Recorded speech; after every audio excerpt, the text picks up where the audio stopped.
ඔයාලව ආදරෙන් පිළිගන්නවා cook with ghee YouTube channel එකත් එක්ක. ඉතින් අපි අද හරිම ලේසියෙන් කැරමල් පුඩින් එකක් හදාගන්න යන්නේ. fresh milk වලින් තමයි අපි අද හදන්නේ. ඉතින් කඩේ ඕනතරම් fresh milk වර්ග තියෙනවා. ඉතින් ඒ fresh milk වලින් තමයි අපි අද කැරමල් පුඩින් එකක් ඊටාම පහසුවෙන් ලස්සන රස කැරමල් පුඩින් එකක් හදන්න යන්නේ. ඉතින් අපි බලමු කොහොමද හදන්නේ. ඉතින් අපි දැන් පුඩින් එකට අවශ්‍ය කැරමල් එක හදා ගන්න යන්නේ. ඒ සඳහා සීනි දාලා සීනි පොඩ්ඩක් බ්‍රවුන් කරගන්න ඕන කැරමල් වෙනකන්. මේ විදිහට ඉඳලා තව දැන් උණු වතුර මේ සැඳි 3ක් විතර දා ගන්න ඕන මේකට. දාලා ඉවරලා මේ විදිහට කැරමල් එක හදා ගන්න ඕනේ. මේක ගොඩාක් බ්‍රවුන් වෙන්න තියන්න එපා. නැත්තම් තිත්ත ගතිය එනවා. තිත්ත නැති වෙන්න හදා ගන්න ඕන අපි. ගොඩාක් කර වුණාම තමයි තිත්ත ගතිය එන්නේ. මෙන්න මෙහෙම පෑන් එක පොඩ්ඩක් කරකවලා එහෙම පොඩ්ඩක් වල මේව කරගන්න ඕන. තිත්ත නැති වෙන්න අනිවාර්යෙන් ඒක හදා ගන්නවලා සාමාන්‍ය ගින්දරේ කැරමල් එක හදා ගන්න ඕනේ. ඉතින් කැරමල් එක හදාගෙන ඉවරලා කැරමල් එක දාන බෝල් එකත් ඔයාලා ඊට පස්සේ හොඳට ඩ්‍රයි කරගන්න ඕන. වොෂ් කරලා හොඳට ඩ්‍රයි කරලා තියා ගන්න ඕන. ඊට පස්සේ මේ බෝල් එකට මෙහෙම දාලා මේක හොඳට කරකව ගන්න ඕනේ. නැත්තම් මේක ඉක්මනට වේලෙනවා. මේක ඉක්මනට ගල් වෙනවා. එහම ගල් වුණොත් එහෙම ඔයාලට මේක ගානට එන්නේ නැහැ. ඒක නිසා බෝල් එක වටේට හොඳට කරකව ගන්න. ලස්සන. එතකොට බෝල් එක වටේට මේක ගෑවිලා හොඳට ඒක වේලෙනවා. එතකොට හරිය ලස්සනක් තියෙනවා.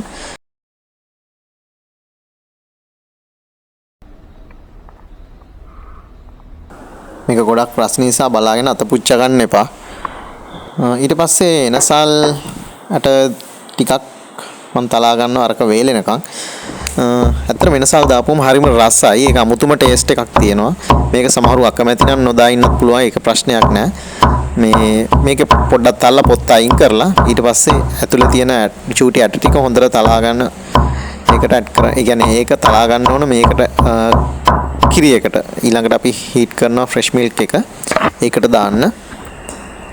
ඒත් එක්කම මම තව දානවා ඒකට කුරුඳු කුඩු පොඩ්ඩකුත්. ඒ ටේස්ට් එක ඒ දෙකම මික්ස් වුණාම හරි ලස්සන හොඳ රස ටේස්ට් එකක් එනවා. මම දැන් අර ඉස්සලා කැරමල් එක හදාගත්ත භාජනයටමයි ෆ්‍රෙෂ් මිල්ක් එක දාලා හීට් කරන්නේ. මොකද ඒකේ අර බ්‍රවුන් කලර් පොඩ්ඩක් තැන් තැන් වල ගෑවිලා තියෙන එකත් එක්ක මේක මික්ස් වුණාම පුඩින් එක හොඳ කලර් එකක් තියෙනවා. ඒ නිසා ඔයාලත් ඒ විදිහට ඒකටම මික්ස් කරලා දාන්න. ඒත් එක්කම සුගර් ටිකත් ඒකට දාන්න ඕන. දැන් මම ඒත් එක්කම එනසල් කුඩු ටිකක් දානවා. ඒ වගේම කුරුඳු කුඩු ටිකත් ඒකටම දාලා මික්ස් කරනවා. කිරි එක පොඩ්ඩක් පැහිගෙන එනකොට පොඩ්ඩක් පැහෙන්න දෙන්න.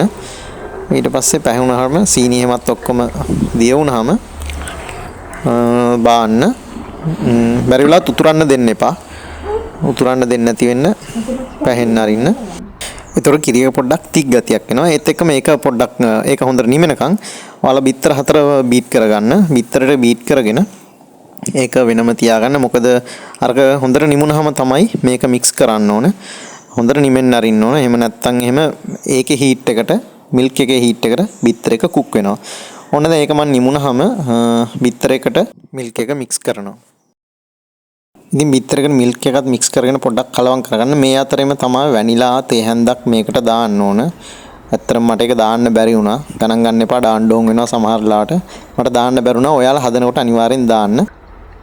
මොකද වැනිලා වලින් හොඳ සුවඳක් රහක් එනවා වගේ ඩෙසර්ට් එක. ඒත් එක්කම මේක පෙරා ගන්න අනිවාර්යෙන්. ඔයා දැන් මේ පෙරලා මම දාන්නේ කලින් අර සීනි කැරමල් කරලා දාපු බෝල් එකට තමයි මම මේ මිශ්‍රණය දාන්නේ.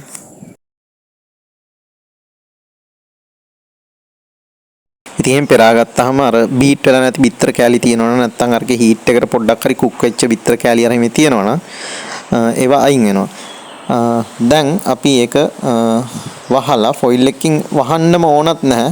වහුවට කමකුත් නැහැ. එහෙම වහලා මම oven එකේ තමයි මේක කුක් කරගන්නේ. oven එකේ මම පැය එකයි විනාඩි 45ක් විතර වාගේ යනවා oven එකේ ස්ටීම් කරගන්න. ඒ වගේම එහෙම නැත්නම් ඔයාට රයිස් කුකර් එකේ වුණත් මේක ස්ටීම් කරගන්න පුළුවන්. එහෙම නැත්නම් සාමාන්‍ය මොකක්ද අපි ඉන්දියාප්ප තට්ටුවක ඉන්දියාප්ප තම්බන ඒකේ වුණත් ස්ටීමර් එකේ වුණත් කුක් කරගන්න පුළුවන් මේක. දැන් උන් අපේ පුඩින් එක රෙඩි. හොඳට සොෆ්ට් ගතියට තියෙනවා. දැන් අපි මේක අප්සයිඩ් ඩවුන් කරන්න හදන්නේ. ඉතින් අප්සයිඩ් ඩවුන් කරන්න කලින් වටේට පොඩ්ඩක් මෙන්න මේ විදිහට නයිෆ් එකකින් හරි ෆෝක් එකකින් හරි වටේට පොඩ්ඩක් කඩා ගන්න මේක ග්ලාස් එකට ඇලිලානේ තියෙන්නේ නිසා ඔය අප්සයිඩ් ඩවුන් කරනකොට සමහර වෙලාවට ඒක අප්සෙට් වෙන්න පුළුවන් එක පැත්තක් වෙන්නේ නැතුව හරි මේ වෙන්න පුළුවන් ඒ නිසා හොඳට මේ විදිහට ෂේප් එක යන්තම් තුඩෙන් මේ විදිහට කඩා ගන්න ඇති. ඉතින් ඔන්න අපි අප්සයිඩ් ඩවුන් කරනවා.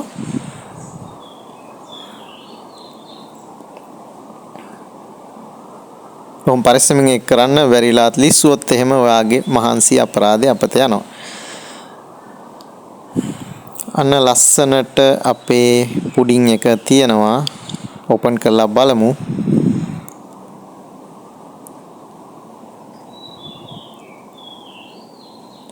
සමහරලාට මේක ඇලිලා වගේ තියෙන ඒ වෙනකොට පොඩ්ඩක් පොඩි තට්ටුවක් දාන්න. දැන් ඔයා ග්ලාස් බෝල් එකක් නිසා ඒක පේනවා. නොපෙනෙන බෝල් එකක් වගේ භාජනයක දානවා නම් පොඩි තට්ටුවක් දාන්න. දාලම උස්සන්න.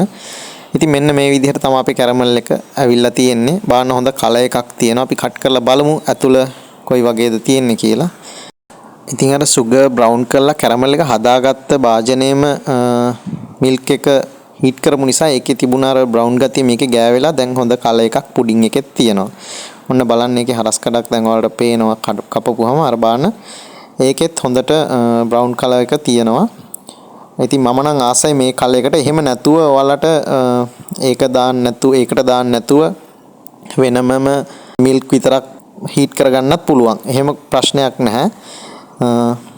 ඒක එක එක්කෙනාගේ කැමැත්ත අනුව බාන්න සොෆ්ට් එකට හොඳට සොෆ්ට් එකට තියෙනවා මේක. ඉතින් ඔන්න ඔය විදිහට තමයි ෆ්‍රෙෂ් මිල්ක් වලින් කැරමල් පුඩින් එකක් හදන්නේ. මේක කන්ඩෙන්ස් මිල්ක් වලින් හදන්නත් පුළුවන්. ඉතින් අපේ channel එක subscribe කරන්න. dessert එක හදන්න රස විඳින්න. ඉතින් video බලුවට thank you very much ඔයාලා හැමෝටම.